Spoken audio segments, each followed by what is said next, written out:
up to this old woman and I asked her the same question, and she looked at me and she said, "Sweetheart, don't you understand what this lamb is?" I looked at her and I said, "No, I don't." She said, "Turn around and look at it again." I did, and this time when I looked at the lamb, it was a little girl.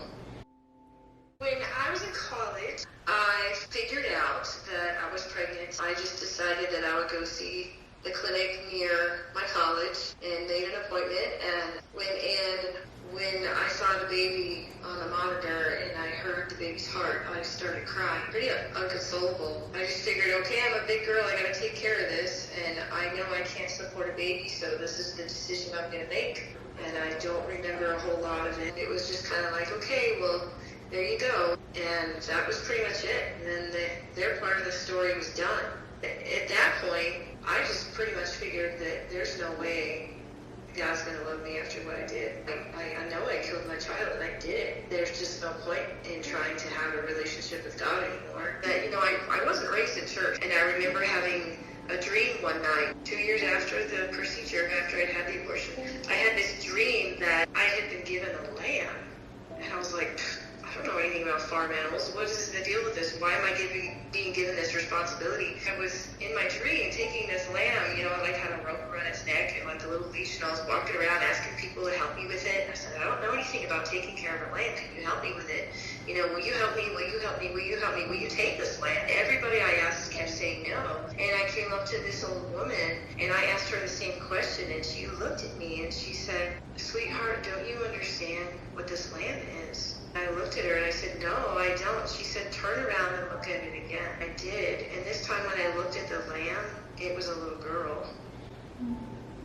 And she was like a little toddler and had little blonde curly hair, and she was standing there in a white dress. And then all of a sudden I understood. I was like, oh, now I understand. And then I remembered, I said, but I didn't choose her. And I turned around again, and this time instead of seeing her, I saw a table just covered with blood. And I woke up and I was just like, I'm so sorry.